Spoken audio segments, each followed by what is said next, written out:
session is all about disrupting the bias in the fundraising process. So we're going to be disrupting bias and also disrupting the fundraising process to understand what are the impacts and experiences of people of color and founders of color. The folks who are in the room, we hope, are primarily investors because this conversation is really for you and is keeping you in mind. And so you all know who I am. You met me during the main stage. I really want to give the floor over to Shayne to tell us a little bit about what he's doing, his work in the world with his organization Carbon, and how he hopes to shape the conversation today. Yeah, hey, thanks for the invite. Pleasure to be here. I started Carbon about a year and a half ago with a very simple thesis, and it's really that I believe that we have enough technology in the world already to solve a lot of pressing issues, and that goes around basic civil rights around water, access to education, sustainable living, and how we kind of rethink the way business is done, with the true tenets of sustainability, which is economic, social, and environmental principles, all valued as one. But with that mindset of, if enough technology already exists, the problem is that we're not collaborating, that we're not sharing. So the concept was to create carbon copies of businesses that are already working to further these initiatives around the globe and empower local entrepreneurs to basically take that business on for themselves. And so we work with the original solution provider to identify something that's scalable, something that's replicable, and then how do we carbon copy that out into a network of entrepreneurs that then we can chain together to create this kind of long growing revenue and long standing business structure that actually creates generational wealth rather than being flipped within a 5 to 10 year time period. Got it. Thank you. So we're going to go ahead and start by really addressing the bias that exists in the fundraising process. So in your experience, Shayne, we know that bias exists. I want you to talk a little bit about what are the biases and what implications does it have on founders of color? Well, it's pretty damning. I mean, by the end of the day, the concept of bias is one that's just ingrained in human nature, I think. So if you really step back and look at this fact that, people invest in things that they think actually resemble them, whether you know it or not. And it doesn't matter what color your skin is, where you are in the world. That's just a hard central fact that probably goes back to the beginning of time. And so I think when you unwrap that a bit, just from a capital landscape perspective, you just don't see too many people of color, period. I mean, my entire career, I've been basically I call myself the brown sheep in the room, sitting there, right? And, your voice is somewhat muted. When you do speak up, sometimes you got to watch your tone a bit because people view it as a threat, because there's this ingrained culture that comes not only from media, but also past experiences with people. And there's just, it's just how people have grown up in their surroundings and what they've dealt with, and just also what they already think, whether they know it or not. And that's where I think there's this layer of emotional intelligence that I think is our responsibility as founders and funders, no matter what side of the table you're on, to really look at the opportunity at hand. And I use the word opportunity because that's what's sitting there, right? You have a chance to invest or not. And what merits are you basing that investment on, right? There's standard core principles that, everybody will go through their due diligence. They'll look at the market opportunity. They'll look at the investment strategy. They'll look at the targeted returns. They'll look at the potential for returns. So if you can see that, all right, now you got to match it up with the person sitting in front of you and the team that kind of stands behind that individual. I love that. Do those really match up? And is that something that gives you comfort? And I think, I want to pause just for a moment there, because what that is doing is taking us into the second part of this particular conversation, which is how we confront it. And what I'm already hearing is this idea of it's not me versus you, it's us and the opportunity. And some of the things you've already started to tease out in terms of what do we look for in terms of the opportunity in front of us, and then how does that impact how we view the team and the people who will help advance it. So I want you to talk a little bit about how do we confront those biases, which you've already started to do. Well, I think one is acknowledging that there's a responsibility on both sides of the table too. I mean, so me as a founder and a managing partner of a group that's looking for LPs, there's a certain way you need to present your information. There's a certain way this needs to look and feel. So it's kind of naive to think that I'm going to come in here blazing guns, be so different than expect the same results that others that have gone through this more traditional process, have had to gone through, but somehow I'm going to bypass all that.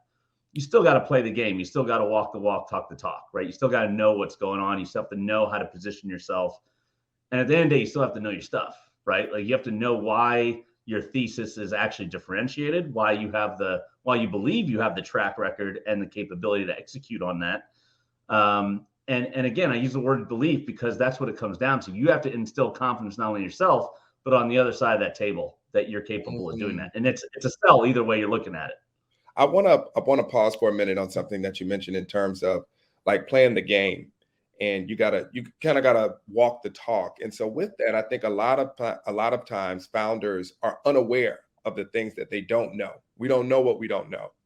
And so when you think about investment culture, how can we start to decode what the expectations are and what language actually matters or makes the difference in terms of funding? Look, I think like anything, you got to do your homework. You got to know what you're stepping into. There's practice before the game, right? Yeah. So you got to take the steps to make sure your materials portray the investment opportunity, not only from my lens. And you got to remember something you said, we don't know what we don't know, but we also know too much at times that we take for granted. So the other person that's looking at our materials for the first time might not have any clue because we haven't dumbed it down enough. Because we know too much. We are immersed in this that, we kind of use this. I hate the word, the term. It's like almost your grandparent needs to understand it, right? It needs to pass that like 80-year-old test where, is it so basic and clear that even your grandmother could understand this? And I think that's something that you got to be really real about, because when you look at a deck or any of your materials literally all day long, you just know too much. There's too much subliminally in the back of your head that you are already thinking about or know that somebody who's reading it for the first time has no clue about. So you got to make sure you're distilling the right points, but that's a responsibility on your part to really prep for that, make sure that outreach is proper. And then when you get the opportunity to sit down at the table, how do you convey that and bring some color into what you've already set forth? One, I love that point in terms of understanding, okay, how can you simplify the complexity of your idea, of your pitch? The one thing I want to also ask is, how do we know the decision criteria for the investor, right? In terms of this idea of decoding expectations, how do we get access to that information, and what roles do investors play in making that transparent and clear for us? Yeah, so look, there's different shades of investors, right? So in my world, I'm looking for limited partners, right, to invest into a investing vehicle. Now, if I were a startup looking for VCs, that information is rather public, right? There's sources like PitchBook. You can go to their website. You can just look at their post on LinkedIn. You can see the portfolio of companies that they've amassed and like what they're actually into to see if you align with that strategy. So there's a lot of indication there. When it gets to that LP side of the table, it's a little tougher because that's not normally advertised unless they're a very big institutional investor or a pension fund that's broadly advertised. This is how we invest in private equity or alternative investments. It's kind of cut and dry. Like, we look for XYZ to achieve these type of returns, right? So that's what's there. But I think then you got to figure out, where do you fit in that bucket? Clearly by the color of my skin, I fit in that diverse category. I'm also an emerging manager. I haven't actually had my own investment group before. I've been part of them in the past, but more as like a principal level, but not as a GP. So, that you start to figure out, okay, I fit in this bucket, but at the same time, you need to help convey that before you approach these investors so they know where to think about you. And, so when I look at us, we're alternative investing, we're impact and sustainability, we're diverse managers, we're emerging managers, right there alone. Like there's 4 buckets to choose from. And that makes it kind of easy for an investor to be like, okay, I get it.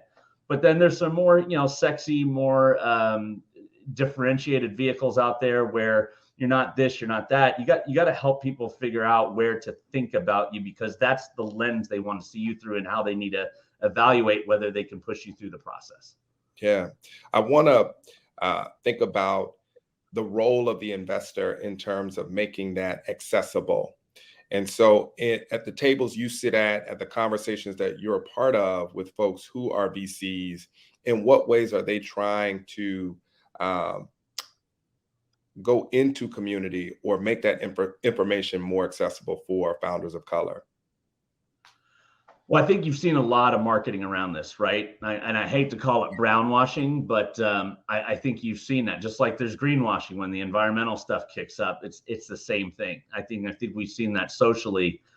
The real proof is like who's written the checks, right? Hmm. I'd say go right to that portfolio page and start looking at those pictures. Go to those websites, see who those founders are. You're gonna know whether they're actually putting their money where their mouth is. That's the Hmm. best way to do it, right? And if, of course, if you're an entrepreneur and you got other friends who might know these founders, it's another way to think about it. I mean, the reality is, look, there's a lot of BS out there. We all say we're going to do this. We want to focus on that. We realize we're empathetic to this cause or that cause, whatever it is. The only real way to settle that score is to actually cut money and actually write those checks, right? And so be there at the table, include that in your portfolio, and then also look at their hiring practices, not just about where they're investing. Think about their own internal DNA, right? Like, so, if you looked at our management team, I'm the person of color. There's a couple of people from there from foreign areas, but you wouldn't know it just based on their lighter skin tones.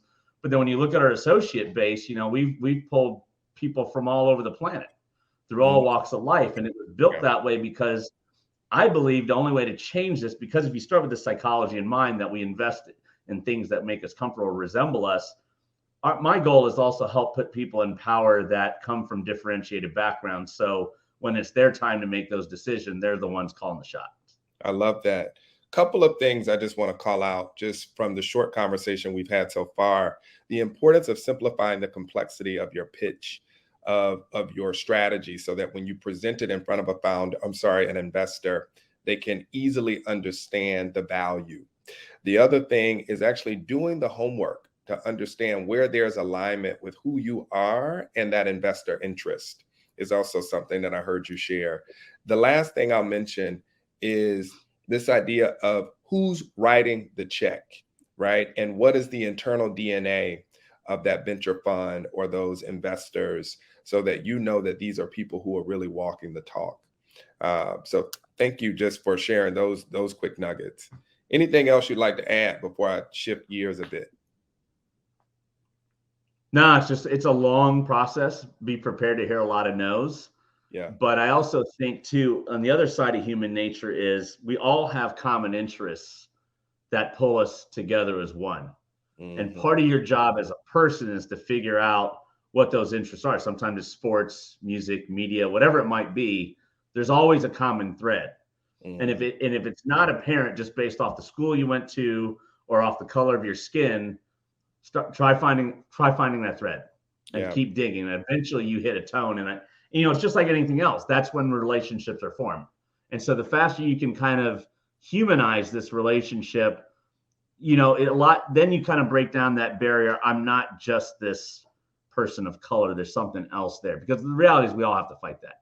Hmm. Right. And if you're aware of that and that psychology, you can actually use that to your advantage, because there is a process to how you start breaking down those walls when you encounter new faces.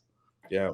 That's a great segue into the fundraising portion of what I want us to talk about, which is how do we take some of the desperation out of raising capital? So when we do finally get into the room, you know that it's a long journey and that it is a process. And so when we are making that pitch, when we're in front of the investor, I would say from your end as an investor, how are you putting that founder at ease and making that process one that is comfortable, so that you can really extract the value and understand the opportunity? Well, there's two schools on this, right? Yes. They both involve emotional intelligence, but then some of them involve tough love. Mm. Because I've had a lot of entrepreneurs that have tried to pitch me, and you can tell the ones that are green into their first time. And I work with a lot of students. You have those ones coming out of school. And the reality is, like, some of them had it kind of easy up until now. Mm-hmm. And it's my job to kind of spank them and put them in their place and be like, this is what expect. If you're gonna go down this path, be prepared to be prepared. Yeah. Because you only get one shot. I go back to that 8 Mile Eminem, right? Like, you get this one shot. Don't miss that opportunity, because you're not getting back in that door unless you have expanded leaps and bounds to come back with something to impress them. Because once you ruin that first impression and you get that first pass, it's a lot hard to get in that door. But the other thing is to keep calm and stay collected, but also be confident. But be confident in the fact that I always give this "don't be Rudy" speech, because I can't stand Rudy, the football player. I don't know if you guys have seen the movie, but it's great to have all this passion, but if you don't have the competence, you're not going to get very far. Okay. And you need to be very real with yourself. But because if you can't be real with yourself, you're not going to be able to sell that to someone else. Tell me a little bit about that process, though, in terms of conveying competence. Like, from your view, what are the signals? What are the indicators that would suggest that this person has command over their space? Yeah. So if you're at a seed stage company, and let's just assume you haven't built your product, right? So I'll start from the very ground up. But you knew what to do to set up the company, how it's set up. And then more importantly, you surrounded yourself with a really good team that brings the domain expertise. And, basically by them being involved and spending their time on it is a sign of validation. And the same thing goes with your board of advisors or other people you kind of bring to that strategy that really shows why this is differentiated and has an extreme compelling value proposition. Mm-hmm. That's the bare grounds, way to kind of show that confidence and illustrate to the outside that, wow, I got something here. Mm-hmm. Now, the next step from that is, okay, if I have a business, then how am I convincing my customer base and my target market that this is something that people want to buy and that they have to have? Not nice to have, but have to have. Mm. Right? Because I think there'll always be businesses. And I always stress this, and this is something you have to be very real about as a founder. Mm-hmm. Do you have a venture backable startup, or do you just have a small business? And there's nothing wrong with having either one of those, but be real about it, because when you have a small business, there's a whole different avenue of financing and growth expectations that'll come with that. But when you have a venture backable startup, there's a higher bar that you have to meet for differentiation, upside opportunity, growth expectations, all these different things that we're probably used to hearing through these entrepreneurial talks. Mm. But a lot of times these startups are really just good small businesses that can grow organically, and you get to keep your ownership, and you can do extremely well with that. And there's nothing wrong. You got to be real with yourself, whether you're going to go down that path or you're going to go down this really challenging field of trying to find capital, trying to put that cart before the horse a little bit because you're chasing markets. You got to anticipate the curve a bit. That's what makes a great venture opportunity real. But you have to be real if you really have that or not. And everyone thinks they do, but the reality is, like, when somebody comes in and pitches me the same thing I've already seen, 3 or 4 of in the last 2 weeks, it ain't that special, right? The team might be special. The team might be special, and like, you might be the ones that actually pull this off. Yeah. And that's what you have to evaluate. So you also have to illustrate that, not only do we have the idea, but we have the talent and the ability to actually pull this off and almost discredit the competition. I guess what is coming up for me as I'm hearing you say, really what that process is for people in terms of the compelling pitch, the team, the command over the actual business, understanding the value, what it could look like at scale. We know that there are founders of color who are going in, checking all the boxes, and the checks still aren't being cut. And so from an investor side, I want you to push a bit and expose what's underneath that. Aside from bias, what are some of those barriers that are preventing people from actually writing the check? Well, the access is an issue, right? Because it's one thing, not everyone has this role. Let me give you an example. I grew up in Indiana, right?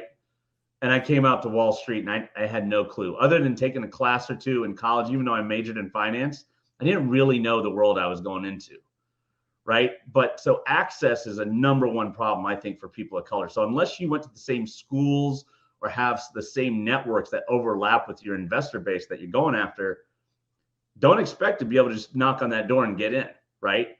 Or just hit somebody up on LinkedIn. You got to have something really compelling to have that cold email or outreach go through. And you have to do that in a way where it grabs somebody's attention. Follow up on that in terms of the access piece, because again, this is about how can investors start to disrupt the bias in the fundraising process. Yep. When it comes to creating access, Yes. what have you seen investors do outside of marketing? Really I think moves to connect with people. I think it's all marketing, but at the end of the day, just saying that I'm accessible and like, hey, here's my email. Getting on a panel like this and being like, you know what, if you have a really interesting idea, I want you to reach out to me. I want to hear about it. Or, you know what, we have a whole group that's, we set a days aside where, you know what, we're going to look at all founder initiatives across these categories, hit us up with everything. And it's things like that. It's just literally just opening the gate. It's answering that door, like leaving that door open a bit, but also helping identify liaisons. Like, I also run an advisory group at Perkins Coie. We function like this in-house investment banking platform that's free for clients and all. But those groups like that are gateways and catalysts into that venture fundraise process that helps bridge those connections, right? Because that's what we're doing. We're dot connectors. So if those investors can say, hey, I work with so-and-so, these folks a lot, or like, here's how deals usually get to me. If you can get through them and they like it, then you got a better shot at getting to me. Yeah. There's different flavors, but either way, it's helping open up the door and saying, I want to look at stuff. So nothing's more frustrating when you try to go find somebody on LinkedIn. There's no contact info. You got to have their email to connect with them. You go on their website and then they link you to their LinkedIn, and it's just this never-ending circle of not getting anywhere. And so some of that's by design, because you got to realize, these individuals get 2,000 business plans a year. But at the same time, I don't feel bad for you because you also signed up for that. That's your job. Right. So what I'm hearing from this is the strategic partners with organizations who have an established footprint in the communities that folks are trying to reach. Outside of those partnerships, have you seen any other innovative programs that investors have adopted to really start to mitigate some of the bias or create greater access to the opportunity? I think the accelerators have been a huge leap forward in that direction, where you have either reputable academic institutions that funds have aligned with. And it goes for LPs as well. There's different groups around Black and Brown founders, trying to look for emerging managers, those type of things. It's being part of these ecosystems and putting that moniker up there saying like, hey, we're here, we're approachable. It's those type of catalyst organizations that I think create these circles of trust, because that's what it comes down to, right? I just don't want to be hit up by anyone and anybody because everyone has a great idea, right? But trying to find those spheres of influence that actually overlap with those target funds you're going after. Got it.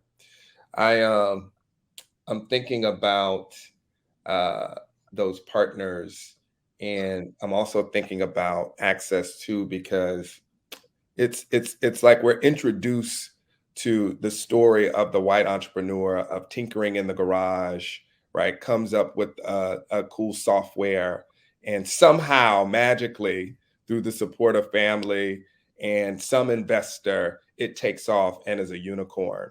And so I'm curious to know, in your experience, what do those unicorns look like for communities of color? And how are we reaching those folks who are in communities of color that are tinkering in their garage, right? I'll tell you what it is. I think it's direct relevance to their experience and their innate knowledge of the investment opportunity, because they've seen the gap that needs to be filled.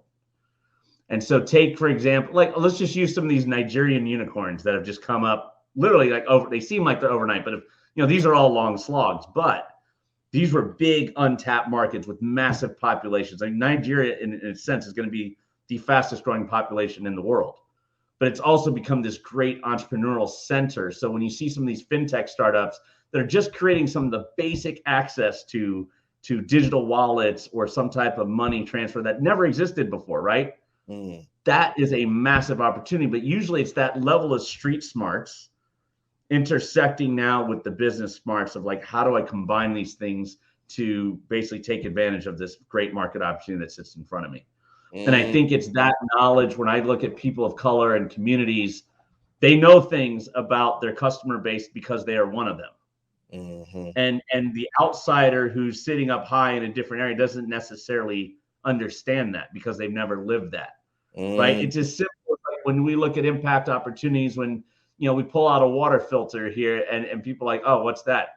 Why do you need that? Because doesn't everybody have clean water? I'm like, no, there's actually 1 billion people on the planet that don't have clean water. But you know what? A lot of people have to walk for water because you assume that just everyone has piped water. But if you can eliminate that walk, or you can find a way to clean up that water and give back that time and resource, that's an amazing opportunity, and people are willing to pay for that, no matter how poor they might be. Got it. I want to transition us to some QAs, some questions that other people are posing. Just to play back that piece, though, it's trusting that the founder is an expert in their own experience. And so as an investor, that is key, is trusting that these folks who are in front of you are the expert in their own experience. Magley has a question. Are there categories that we, Black and brown folks, tend to lean to that VCs aren't really interested in? Does it have to be tech? Can investors shift their category expectations by learning our culture for communities of color, or do we have to shift the categories they are directing their dollars to? I think that's one of my biggest frustrations with entrepreneurs, to be honest. I think so many people get dissuaded and shift what they see ahead of them as the opportunity because the investors say it needs to look like this or that in order for them to invest. I don't believe in that, because I think there's other buckets of capital out there. Now, of course, if you hear that from 30 out of the 50 that are relevant for your stage, there's probably something to it. But I don't think you need to morph your strategy just to fit somebody's investment thesis, because you identified that for a reason. However, I do think that, again, this comes back down to the small business versus venture backable business. Because if you have a venture backable business and you're going after VC dollars, yes, it does need to have certain parameters that exhibit the potential needed to generate the 10x plus returns that are required for that type of risk capital. Right? So it has to have certain characteristics and attributes. Yes. Now, does it matter where that industry is? Not necessarily. Because you looked at back when the sneaker boom and all, like before everyone was collecting sneakers, they had to do it through eBay and some other ways.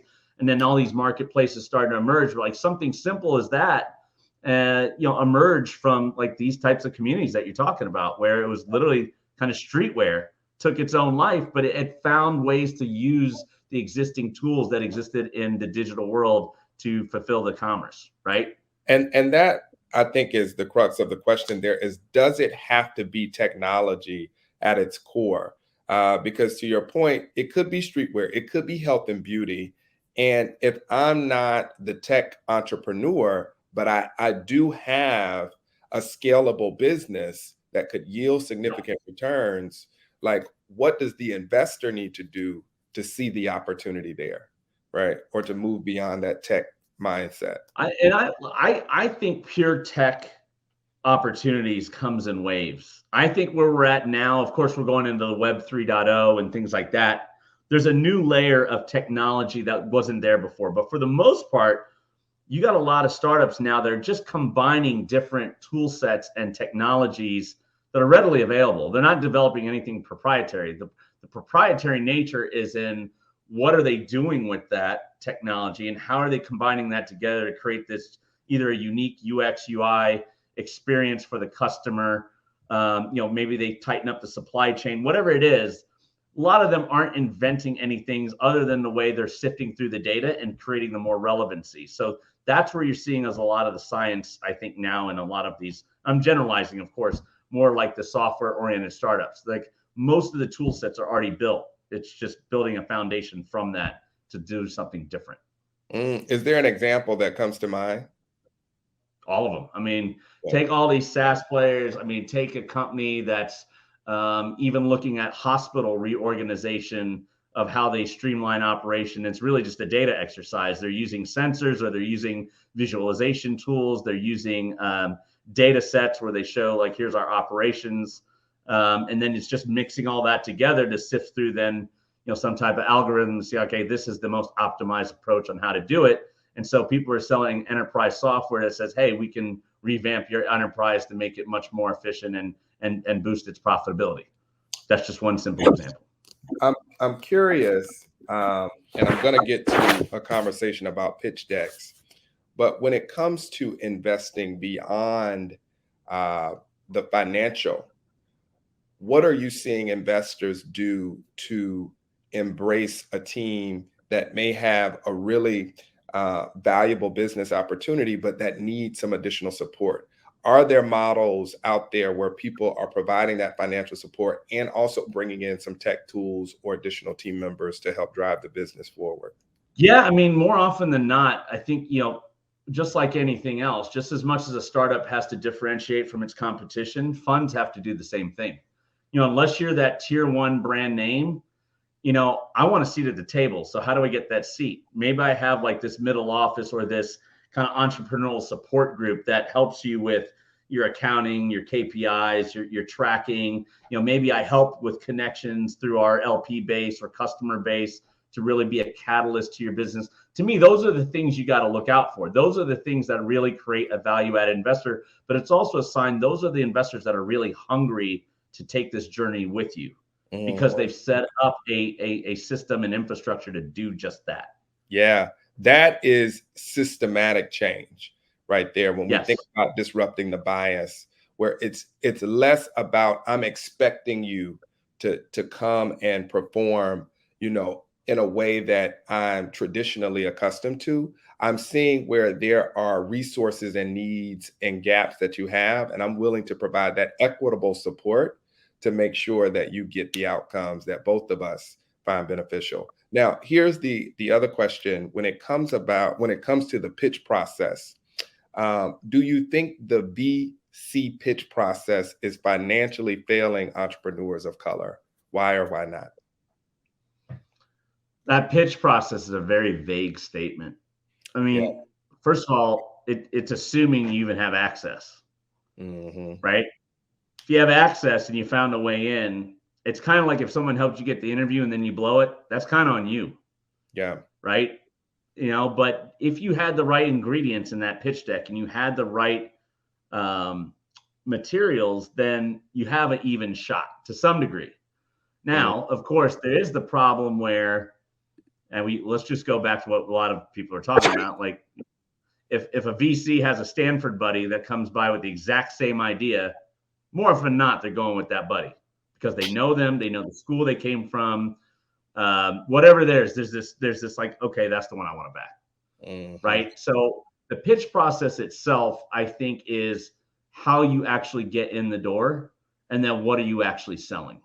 And then, of course, you got to really behind the scenes, there's stuff that's already looks and feels somewhat similar. And I think that's the thing that we all are naive of, regardless of skin color, is that, we're not just pitching in a vacuum here, that there are 10 other companies that are doing the exact same things. And guess what? Sequoia looked at all of them in the last 3 months. So you coming into the door, you're not selling me. I'm not always something totally brand new. Just if you go in with that mindset, then you got to sell them on the other pieces of capability, executions, all that stuff. In what ways are VCs setting the entrepreneur up for success? So have you seen investors in advance of a pitch lay out criteria or provide resources to ensure that when that happens, this person is prepared to make the most compelling pitch possible? It happens via conversation, typically not on email. Okay. Like if I'm out at a cocktail party, or we're having drinks, or we're having dinner, and let's just say I introduce you to one of my VC buddies. I'm like, hey, Matt's got a really cool startup. This is what they do. And they might be like, oh, that's really interesting. When you send me something, really show me the difference of this, or really drill down on this versus that. This is a space we're interested in, but we're seeing some activity there. This is where we're kind of stuck. They'll help guide you through where you need to focus. And you that know, and speaks so for many people get caught up on the market side. yeah. And usually, look, as long as you got a multi-billion-dollar industry, and of course you got to make sure it's actually relevant to you, but that you don't need to get caught up in that. It's what are you doing to get there, and how are you going to prove that you can get there, and have you been there before? I'm hearing all of this and thinking about the ways in which bias can creep into that process in terms of folks' access to networking and sort of their comfort with the process, you know, using conversation as a means to sort of provide feedback rather than making it accessible on the web or via email. And so it makes me think in terms of disrupting the bias in the process, it's moving away from the interpersonal, right? And again, making it accessible and transparent um, for a person if they don't want to attend the, you know, the beer or the cocktail hour with you, they can still get the information that they need and be set up for success. Right. Yeah. Any other questions in the Q&A? I want to make sure that we get to those. Let's see. Okay, looks like we're good. So next thing I want to ask is, in what ways can investors be a resource for founders to set them up for success? So what have you seen in Is terms of before or after the mentorship? This is before and after the check. Okay. Yeah. I've seen before where, you know, especially this happens a lot on the earlier stage. Well, actually, it happens throughout the spectrum. I'll tell you why. On the earlier side of things, if you find something that it's almost like if you found a rough diamond that you don't want anybody to know about, right? Keep that somewhat of a secret, but you start sharing it around to a couple folks in your networks because you also want to show, hey, look what I have access to. Look what I'm working on, type of thing, especially if you're a VC in fundraising mode. I saw this happen just in the last 5 months where there's an interesting company that was being started. It was a VC down in like the Southwest that doesn't necessarily get access to New York and West Coast type deals. And they knew they had something special. And they were like one of the first calls because that's where one of the initial relationships was. They actually invited that company down to their LP meeting, which for a pre-seed startup, almost like that's very rare, right? But they were leveraging that for a little bit of show and tell, but it was also to help get direct investment into that company. So that entrepreneur is now given a chance to not only pitch to that fund, but also their LPs, because they were going to create a special purpose investment vehicle to do that deal, right? So you had that, and then you also had in that LP base a lot of potential customers for this technology as well. So those are just some simple examples where, you know, a VC might take a company under their wing and really show them around, introduce them to maybe some academic talent if it's something really hardcore science, you know, show it to some customers to really get, okay, here's what this technology should look like in order for it to be market ready, those type of things. So that's all pre-check, right? And you'll see that throughout the process and throughout even later stage investing, because by the time it gets to like a series C or D round, you know, if it's a competitive deal, VCs are now not in the favor, right? Or the investor is the one that's at odds, because now they have to prove that they're worth being at that table because that company is so hot right now. Why do I want you at my table? What are you going to do for me? Why should I let you in? And so you get this other courting process that goes with that because there's deal demand, right? Then after the fact, you know, again, there's a reputational value, but, you know, and this is the thing a lot of founders don't understand. Just like I talked about the LP GP relationship, right? So the VCs have investors as well. Unless it's someone's own personal money that they're investing, there's no one else they really have to report to and call the shots with, right? But for most funds, they have an investment committee, which is internal, but they also have an external group that kind of signs off on some stuff. And they're the ones that, you know, kind of call the shots because it's their money, right? So in order to get more money down the line, especially if it's a first-time vehicle, they want to show a track record of delivering assistance and the ability to move the dial forward for their portfolio. So whether they lead the investment, okay, what else did they do other than cut a check? how much did they help manage on the board? How much were they responsible for? Because the one thing you want to show is, as a VC, and I go to my LPs, like, wow, you know what? I really changed this company from what it was now to this, and here's what I did to make that happen. Here's the network I use. Here's the customer deals I got them. Here's the distribution channels I helped establish. That's the kind of life that takes on beyond that. And then, COVID was a really good shining point on the VCs who really knew their stuff and the ones that didn't, because when everything tanked at the beginning of 2020, most VCs were in full triage mode on their portfolio. And I can tell you, like, some companies I talked to are like, wow, you know what? I had some great VCs stepped up, or, I had them tell me like, wow, that's the most worthless bunch of investors I could ever imagine, because they had no idea what to do. They'd never been in this situation, and so that's what really dictates the future, not only reputation, but also the ability for these VCs to raise capital down the line. I'm curious with that, Shayne. Are you seeing VCs consider alternative models of bringing in aspiring investors? So when you think about the current setup and who's involved in those investment conversations, or who is contributing financially, the diversity of those folks, and in what ways are VCs expanding the identities that they have at the table, so that also is helping to disrupt some of the bias in their process? It's definitely happening. I'm saying it's happening for a handful, I think, but the ones that are doing it are really leading the charge, and it's the ones that really take this diversity and inclusion piece very seriously, and they understand that there's a massive succession planning issue here. That I go back to that. You remember that shot they showed of the White House interns, where it's literally just a sea of white kids. Mm-hmm. And that's the one image I park in my head that we need to combat across every industry vertical, Mm-hmm. right?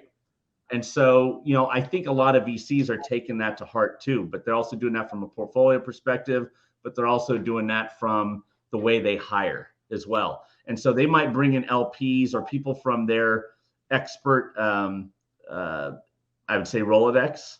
And I know we did this a lot at the fund I was at. We basically, when we get far enough down in due diligence, we'd pull people from our network to sit in on a meeting with that portfolio perspective, right? That target company. And it'd be somebody from the industry who's already built a company or is sitting up high somewhere that could either be a customer, an acquirer, whatever. And you bring people into the fold to kind of show this dynamic of, what you're doing. But I've seen people do that a lot with, whether it's consumer goods, it could be athletes, it could be, somebody who has some type of influence that kind of helps seal the deal for them too.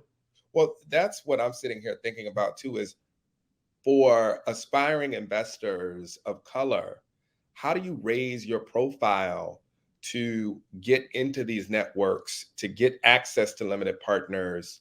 Is there a capital requirement, or is it something that's based off of influence? Like, what are some of the ways you're seeing aspiring investors break through into some of these venture capitalist conversations? You mean aspiring investors go after LPs? So if I'm LPs or VCs, yeah. I think it goes back to psychology a bit, right? Like, everybody has certain things they're into. So if you figure out that is, whether it's sports, media, if I show up with LeBron James and you're a big basketball fan, chances are you're going to like me really quick, right? If we get to go hang out or something, like, if there's a way to incorporate those desires and link that as part of the relationship, that becomes a bond that's very special and unique. And I think you start building out circles that way. Now, of course, it doesn't have to be just with influence, but that can be through experts within the field too, right? It could be through academia, who are some leading researchers looking at this issue. Who are the regulators going down this path? If you look at stuff like hardcore, like defense technology, you got a couple of generals behind you.